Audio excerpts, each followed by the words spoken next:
은혜를 나누고자 하는데요. 사도행전 7장 54절에서 60절 말씀 함께 보겠습니다. 제가 먼저 읽고 함께 교독하겠습니다. 제가 먼저 읽겠습니다. 그들이 이 말을 듣고 마음에 찔려 그를 향하여 이를 갈거늘 주목하여 하나님의 영광과 및 예수께서 하나님 우편에 서신 것을 보고 말하되 보라 하늘이 열리고 인자가 하나님 우편에 서신 것을 보노라 한데 그들이 큰 소리를 지르며 귀를 막고 일제히 그에게 달려들어 성 밖으로 내치고 돌로 칠세 증인들이 옷을 벗어 사울이라 하는 청년의 발 앞에 두니라.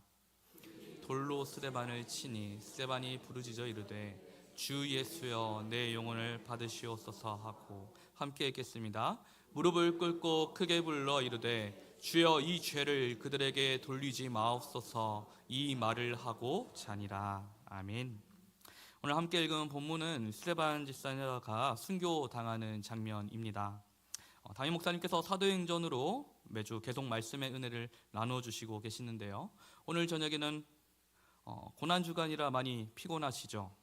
그래서 사도행전의 전체적인 내용이나 그림보다는 아주 짧은 한 장면에 대해서 간략하게 살펴보고자 합니다. 예루살렘 교회가 이제 막 성장을 하고 내부적인 문제도 건강한 집사님들이 세워져서 참 잘 이루어져 가고 있는 그런 시점이었습니다.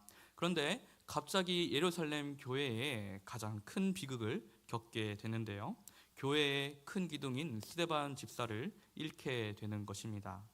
그 전까지는 분위기가 참 좋았습니다. 수많은 사람들이 주님께로 돌아오고 회심하고 공동체가 점점 커지고 서로의 필요에 따라 물건을 나누며 하나님 안에서 하나 되는 교제를 나누는 이상적인 교회 공동체의 모습을 세상 속에 드러내며 살아가는 것처럼 보였습니다. 그런데 스데반 집사가 순교를 당하고 그 시점부터 예루살렘 교회에는 고난과 핍박이 찾아오게 됩니다. 그런데 제가 오늘 본문으로 스데반 집사의 순교를 정한 것은 단순히 고난과 핍박이라는 문제 때문만은 아닙니다. 예수님을 닮아가는 예담 특세 기간 중에 예수님을 닮은 사람을 성경에서 찾다가 예수님의 고난의 순간을 가장 많이 닮아 있는 사람이 바로 이 스데반이라는 것을 알게 되었습니다. 스데반 집사의 마지막 순간이 예수님의 마지막 고난의 순간과 많이 닮아 있는 것을 발견한 것이죠. 오늘 본문 59절을 보면 스데반 집사는 이렇게 말합니다. 그들이 돌로 스데반을 치니 스데반이 부르짖어 이르되 주 예수여 내 영혼을 받으시옵소서라고 말합니다. 스데반 집사는 마지막 순간에 예수님께 자기의 영혼을 받아달라고 말하죠. 그리고 이와 비슷하게 예수님께서도 하나님께 기도드립니다.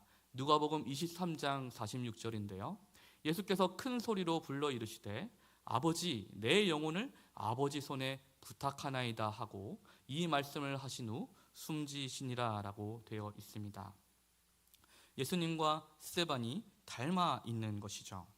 또 스데반 집사는 자기 영혼을 부탁하는 것보다 더 큰 목소리로 주님께 이렇게 외칩니다. 오늘 본문 60절인데요. 무릎을 꿇고 크게 불러 이르되 주여 이 죄를 그들에게 돌리지 마옵소서 이 말을 하고 자니라 라고 기록합니다. 예수님께서도 이렇게 말씀하셨습니다. 누가복음 23장 34절인데요. 아버지 저들을 사하여 주옵소서 자기들이 하는 것을 알지 못함이니이다 라고 말씀하시죠. 똑같이 돌에 맞아 죽은 사람이 구약 성경에도 나오는데요. 역대하 24장 22절에 제사장이자 선지자였던 여호야다의 아들 스가랴가 돌에 맞아 죽게 됩니다. 그때 스가랴는 이렇게 말합니다. 요아스 왕이 이와 같이 스가랴의 아버지 여호야다가 베푼 은혜를 기억하지 아니하고 그의 아들을 죽이니 그가 죽을 때에 이르되 여호와는 감찰하시고 신원하여 주옵소서 하니라 라고 말합니다. 감찰하시고 신원하여 달라는 말은 하나님이여 나의 원한을 풀어주시옵소서라고 기도하는 것입니다. 똑같이 돌에 맞아 순교당하지만 입에서 나온 말은 천지 차이였다는 것이죠. 그러므로 스데반의 반응은 당연하게도 일반적으로 돌에 맞아 죽을 때 나오는 반응은 아닙니다. 다른 누구도 아닌 예수님께 배우고 예수님을 닮은 모습이라는 것이죠. 제가 일부러 누가복음과 함께 비교해서 보여드렸는데요. 사도행전과 누가복음은 동일한 저자인 누가가 기록하였습니다. 그렇다면 적어도 누가는 스데반의 마지막을 기록하면서 자기가 기록한 복음서의 예수님을 떠올렸을 것입니다. 사도행전 6장 15절을 보면 이렇게 기록합니다. 공회 중에 앉은 사람들이 다 스데반을 주목하여 보니 그 얼굴이 천사의 얼굴과 같더라 라고 기록하죠. 누가의 기록은 누가 자신뿐 아니라 다른 주변의 모든 이들도 스데반을 볼 때에 예수님을 보는 것처럼 느꼈다는 것입니다. 그렇다면 우리는 스데반의 죽음을 어떻게 받아들여야 할까요? 훌륭하게 순교한 것이라고, 예수님을 가장 닮은 모습이라고 지켜 세우면서 참 고난이자 참 순교였다고 우리가 자연스럽게 말할 수 있을까요? 당시 초대교회 성도들은 이렇게 반응하였습니다. 사도행전 8장 2절인데요. 경건한 사람들이 스데반을 장사하고 위하여 크게 울더라 라고 기록합니다. 우리나라 말로 상당히 절제된 번역인데요. 헬라어를 그대로 옮겨본다면 커다란, 아주 커다랗고 거대한 통곡과 애곡을 하였다입니다. 그렇다면 우리는 정말로 고난이 유익하다고 쉽게 말할 수 있을까요? 고난이 행복이라고, 고난이 참된 기쁨이 된다고 우리가 쉽게 말할 수 있을까요? 제가 흩어진 화평 공동체에 온 것은 2023년 10월입니다. 굉장히 오래된 것 같은데 짧은 기간입니다. 생각보다 오래되진 않은 것 같아요. 하지만 저에게는 이 흩어진 화평 공동체가 참 편하고 또 너무나 친근하게 느껴집니다. 그 중에서도 제가 참 사랑하는 지체들이 있는데요. 우리 단비 청년부를 저는 참 사랑합니다. 저는 청년들을 참 편하게 생각하는데 청년들은 어떨지, 또 속으로 무슨 말을, 또 무슨 생각을 할지 알 수 없습니다. 저는 주일 오후에 청년부 예배를 드리러 가면 몸은 바쁘고 숨은 차지만 그래도 마음이 참 편안해지는 걸 느끼게 됩니다. 청년부에서 지난 1월 말에 연합수련회를 다녀왔는데요. 사진을 보여주시면 비록 보시기에 숫자는 적다고 느껴지실지 모르겠지만 저는 우리 청년들이 참 순수하고 일당백을 할 잠재력이 있는 저력이 있다고 생각합니다. 중요한 것은 수련회에 저도 함께 갔다는 것인데요. 제가 그 수련회에서 참 많은 은혜를 받았다는 것이죠. 어쩌면 너무 늦은 수련회 보고가 될 수도 있는데요. 시간이 지나서도 기억될 만큼 적어도 저에게는 큰 깨달음과 은혜가 있었던 수련회였습니다. 그때 중심 주제가 편안함이었는데요. 제가 해석한 의미는 고난 가운데의 편안함이었습니다. 더 압축하자면 고난에 관한 문제였던 것이죠. 수련회 이틀 동안 계속 불렀던 찬양이 있는데 바로 이 찬양입니다. 한번 가사를 보여주시면 주의 자녀로 산다는 것은 이라는 제목인데요. 제가 가사를 조금만 읽어드리겠습니다. 주의 자녀로 산다는 것은 불 가운데로 걸어가는 것, 그 속에서 신실하게 날 지키시는 그 손길을 경험하는 것, 주의 자녀로 산다는 것은 바다 위로 걸어가는 것, 내 온몸을 덮쳐오는 폭풍 속에서 잠잠히 주 바라보는 것, 때론 불 가운데 휩싸일 때도, 폭풍 가운데 무너질 때도 주님 내 곁에 함께 하시네, 가장 가까이에 함께 하시네 라는 가사입니다. 수련회 설교의 주된 내용도 고난 가운데서 주님을 바라보라는 내용이었던 걸로 기억합니다. 설교가 마치고 이 찬양을 계속해서 부르는데요. 저는 참 은혜가 된다라기보다는 하나님께 이렇게 마음속으로 대화를 청했던 것 같습니다. 하나님, 저는 이렇게 설교할 수도 없고 이런 내용을 청년들에게 말하기도 어렵습니다. 그리고 이런 찬양을 청년들과 함께 우리 공동체에 돌아가서 부르기도 쉽지 않은 것 같습니다. 왜냐하면 하나님, 저는 우리 청년들이 불 가운데 걸어가기를 원치 않거든요. 저는 우리 청년들이 폭풍 속에 있기를 원치 않거든요. 불 가운데 폭풍 속에 있으면, 무너지는 곳에 있으면 꺼내주어야 한다고 생각합니다. 저는 청년들을 위해 이렇게 기도하거든요. 하나님, K 형제 일할 때에 몸 안 다치고 상처나지 않게 해주세요. 하나님, D 자매가 안정적이고 좋은 직장에 취직하게 해주세요. 하나님, J 자매가 공부할 때 하늘의 지혜를 열어주시고 준비하는 시험에 꼭 합격하게 해주세요. 하나님, S 자매도 이번 시험에 꼭 붙어서 안정적인 생활을 할 수 있게 해주세요. 하나님, S 형제가 제발 좀 정시에 출근해서 정시에 퇴근하는 일자리를 얻게 해주세요.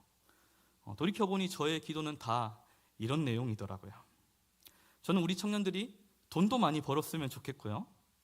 집도 하나씩 다 가졌으면 좋겠고요. 안정적인 직장에 결혼도 참 잘했으면 좋겠습니다. 그래서 맛있는 소고기도 마음 편하게 얻어먹을 수 있는 우리 청년들이 되었으면 좋겠습니다. 그런 생각들이 제 머리와 마음속에 가득 넘쳐나는데요. 그때 저는 아주 솔직한 제 심정을 엿볼 수 있었습니다. 사실은 청년들이 그런 삶을 살아가는 걸 원하는 게 아니라 바로 제 자신이 고난의 십자가에 지기를 원치 않았다는 것이죠. 그렇게 내 눈앞에 고난만 바라보고 주님의 십자가를 지기를 원치 않았던 마음이 나의 마음 가운데 있다는 걸 깨닫게 되었습니다. 그 마음이 우리 청년들을 향한 기도로 투영되었던 것이죠. 그렇게 다시 눈앞에 고난이 아니라 고난 가운데 계시는 하나님을 바라보게 해달라고 회개의 기도를 드렸던 것 같습니다. 그리고 그 찬양을 지금 우리 청년부에서는 자주 부릅니다. 성경을 보면 고난 가운데서 그 고난을 이겨내는 성도들을 바라보시는 하나님이 자주 나타납니다. 성도의 고난에 주목하신다는 것이죠. 오늘 본문 55절을 보면 이렇게 말씀합니다. 스데반이 성령 충만하여 하늘을 우러러 주목하여 하나님의 영광과 및 예수께서 하나님 우편에 서신 것을 보고라고 말합니다. 스데반은 고난 가운데 있지만 성령에 충만합니다. 굳이 성령이 충만하다라고 누가가 기록한 것은 스데반에게 임하시는 성령이 가장 강렬하게 임재하시는 순간이었음을 뜻합니다. 그때 스데반은 하늘을 주목하며 바라봅니다. 근데 그때 바라보이는 풍경은 아주 놀라운 것이었습니다. 예수님께서 보좌 우편에 서신 것을 보게 된 것이죠. 그래서 그 본 것을 담대하게 반복적으로 외치는데요. 56절입니다. 말하되 보라, 하늘이 열리고 인자가 하나님 우편에 서신 것을 보노라 한대라고 말합니다. 스데반은 예수님께서 지금 이 순간 하나님의 우편 보좌에서 지금 서 계신 것을 보고 있는 것이죠. 예수님께서 보좌에 일어서서 계신다는 표현은 아주 생소합니다. 낯선 표현입니다. 예수님께서는 보좌 우편에 좌정하셔서 앉아 계신 것이 일반적인 표현입니다.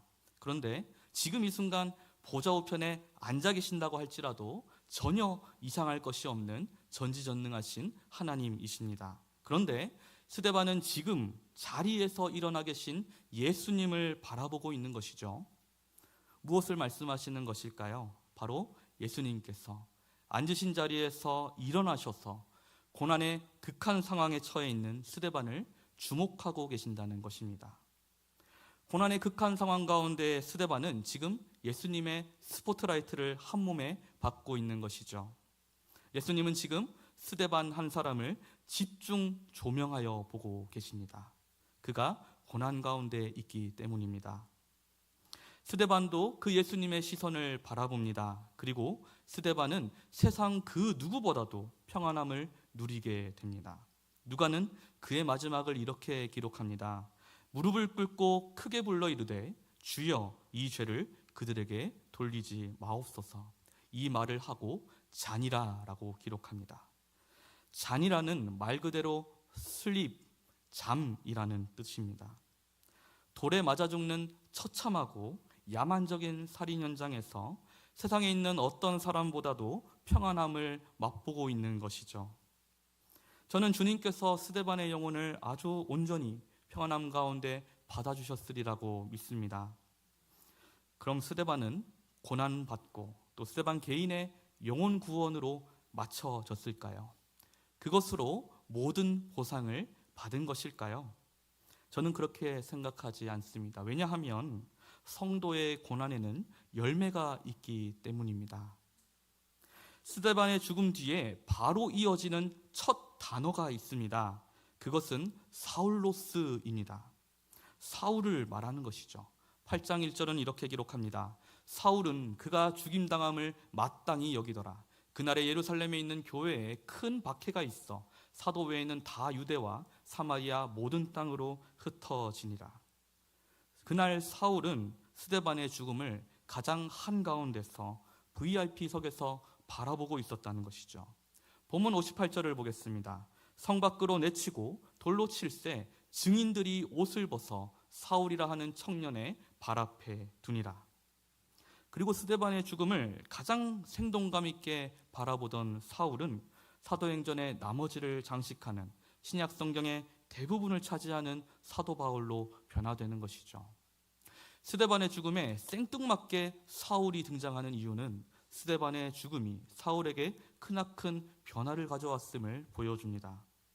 사도 바울의 회심 장면에서 가장 극적인 장면에서 예수님께서는 이렇게 말씀하십니다. 9장 5절인데요. 대답하되 주여 누구시니까 이르시되 나는 네가 박해하는 예수라 라고 말합니다.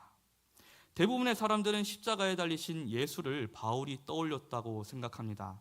물론 저도 십자가에 달려진 바로 그 예수님을 바울이 보았을 것이고 또 떠올렸을 것이라고 생각합니다. 하지만 거기에 더해서 단어 그대로 그가 박해했던 예수가 바울의 눈앞을 스쳐 지나갔으리라고 생각합니다. 바울이 잔멸하였고 바울이 수도 없이 박해하였던 스데반을 비롯한 주님의 성도들이 스쳐 지나갔을 것입니다. 왜냐하면 스데반이 예수님의 얼굴을 닮았고 또 스데반을 닮은 주님의 성도들이 예수님의 얼굴과 판박이었기 때문입니다. 바울은 그곳에서 예수님을 발견하였을 것입니다. 스데반이 예수님을 닮았던 것처럼 고난 가운데 있던 성도들의 얼굴은 예수님을 닮았을 것입니다. 결국 바울이라는 열매는 스데반과 고난받은 주님의 성도들의 고난 위에 맺어진 열매가 되는 것이죠. 예수님의 고난도 열매를 남기셨습니다. 예수님의 고난은 온 세상의 인류라는 열매를 남기셨죠. 예수님의 죽음을 통해 예수님께서는 우리 모두의 영혼을 얻으셨습니다. 그렇다면 지금 우리에게 주어진 고난은 어떨까요? 우리의 고난에도 열매가 있을까요? 우리 공동체의 고난도 열매로 맺어지는 줄로 믿습니다. WR과 디커피 사역은 성도님들의 땀과 눈물로 이루어집니다. 또 PTC 목회훈련원도 이 어렵고 힘든 상황 가운데서 마찬가지로 성도님들의 땀과 눈물로 이루어지는 것이죠. 그리고 그 모든 사역들에는 우리의 비전들에는 그 고난 가운데는 열매들이 맺혀질 것입니다. WR과 디커피 사역을 통해서 또 어린이 놀이터를 통해서 수많은 지역 시민들이 우리 공동체에 노출됩니다. 선한 영향력에 노출되는 것이죠. 또 PTC 목회원을 통해서 한국교회를 이끌어갈 목사님들이 길러지고 세워집니다. 한국교회와 세계교회가 우리 흩어진 화평 공동체의 열매가 되는 것이죠. 그래서 저는 이렇게 다시금 하나님의 말씀을 전달할 수 있습니다. 고난 가운데 하나님의 임재가 있습니다. 고난은 유익이 됩니다. 고난은 반드시 열매가 있습니다. 저는 이렇게 다시금 하나님 앞에서 선포할 수가 있게 된 것이죠.